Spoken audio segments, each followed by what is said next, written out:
টঙ্গী তুরাগ নদীর পাড়ে আগামী শুক্রবার থেকে শুরু হতে যাচ্ছে মুসলিম সম্প্রদায়ের দ্বিতীয় বৃহত্তম জমায়েত বিশ্ব ইজতেমা। এবছর 2 ধাপে 32টি জেলা মুসল্লিরা অংশ নিতে পারবেন। ইজতেমা ময়দান ঘুরে এসে এর প্রস্তুতির খবর জানাচ্ছেন হাসান জাবেদ, সাথে ছিলেন নাসির আহমেদ। মুসল্লিদের ব্যাপক উপস্থিতির কারণে জায়গার সংকুলান না হওয়ায় গত কয়েক বছর ধরে টঙ্গীর তুরাগ পাড়ে বিশ্ব ইজতেমা 2 দফায় অনুষ্ঠিত হচ্ছে। মুসল্লিদের সংখ্যাও গত কয়েক বছরে আরও বেড়েছে। এ কারণে 2 ধাপেও তাদের জায়গা দিতে হিমশিম খাচ্ছে ইজতেমা কর্তৃপক্ষ।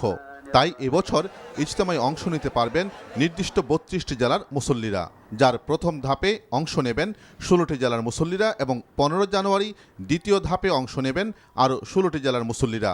আর বাকি 32টি জেলার মুসল্লিরা আগামী বছরের ইজতেমায় অংশ নেবেন।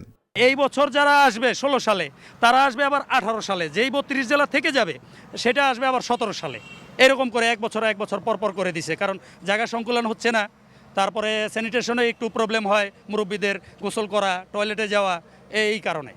মুসল্লিদের থাকা, খাওয়া, গোসল এবং টয়লেটের সুব্যবস্থা করতে প্রস্তুতির কাজ চলছে। আগামী 2-3 দিনের মধ্যে মুসল্লিদের জন্য টঙ্গীর তুরাগ পাড় পুরোপুরি প্রস্তুত হয়ে যাবে বলে আশা করছে কর্তৃপক্ষ। ইতিমধ্যেই আইন শৃঙ্খলা রক্ষাকারী বাহিনীর জন্য প্রস্তুত করা হয়েছে ওয়াচ টাওয়ার, বসানো হচ্ছে সিসি ক্যামেরা। বিদেশি যে কামরাগুলো আছে, বিদেশি যেখানে থাকবে সেখানে হইতেছে, মানে কাজ চলতেছে। আর বাকি হলো বেশিরভাগ 80% কাজ হয়ে গেছে আর কি। শান্তি রাখছে একমাত্র লা ইলাহা ইল্লাল্লাহ মুহাম্মদ রাসূলুল্লাহ, আল্লাহর হুকুম মানা আর হযরত মুহাম্মদ মুস্তাফা সাল্লাল্লাহু আলাইহি ওয়াসাল্লামের তরিকা চলা। আল্লাহ পাক দুনিয়াতে শান্তি দিবেন, আখিরাতে মানুষের নাজাতের ব্যবস্থা করবেন। সেটা সম্ভব হবে বিশ্ব ইজতেমার সমাবেশের মাধ্যমে। এবছরের ইজতেমার প্রথম ধাপে যে 16টি জেলা অংশ নিতে পারবে সেগুলো হলো ঢাকা, নারায়ণগঞ্জ, শেরপুর, নীলফামারী, সিরাজগঞ্জ, সিলেট, নাটোর, লক্ষ্মীপুর, চট্টগ্রাম, মাদারীপুর, নড়াইল, ভোলা, মাগুরা, পটুয়াখালী, ঝালকাঠি ও পঞ্চগড়। 27টি খিত্তায় তাদের ভাগ করে দেওয়া হয়েছে।